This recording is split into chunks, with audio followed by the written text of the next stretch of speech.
What's going on, Nerd Nation? It's your friendly neighborhood Nerd King Mac Taylor here for another 2022 review. So this time we're going to be talking about Death on the Nile. Full disclosure, I've never really watched Murder on the Orient Express. It's actually on that shelf over there.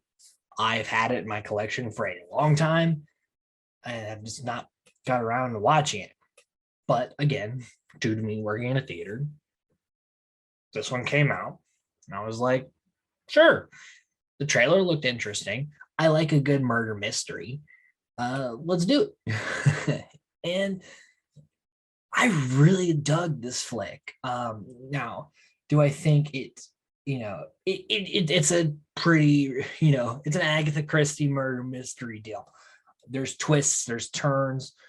I was able to figure out kind of where it was going. About halfway through, like I was like 90% sure on. I mean, I can usually guess like one.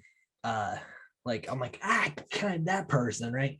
When things keep twisting, then I had a couple of theories because that's the thing with these whodunits where you're like paying so close of attention, and you're like, well, that's too obvious, so I should probably like create this like thing out of nowhere. Like you kind of in your own paranoia of trying to solve this thing, you go like way out there, like the thing's in plain sight, and you're like way over here, like dicking around on the side, not even anywhere near where you need to be.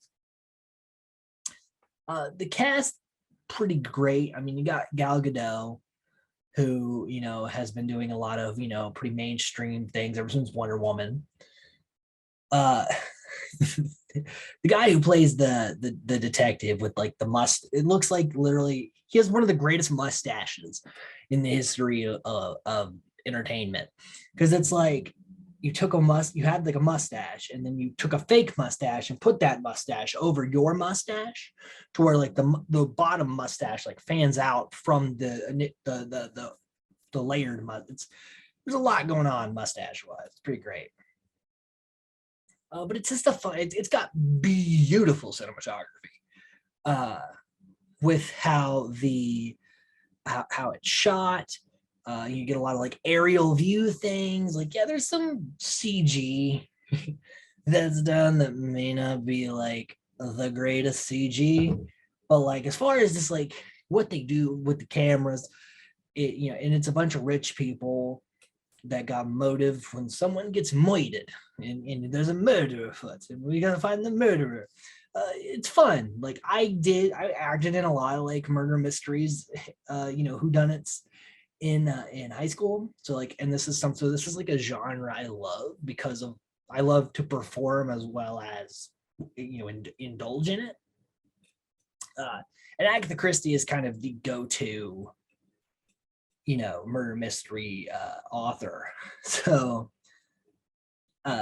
yeah, all in all, this flick was pretty decent. Like I said, you kind of see some things coming, but it does keep, and I'm not gonna go into spoilers, but it does kind of keep twisting and turning to where you're kind of like, well, I didn't see that coming. Or like, oh, that's kind of surprising.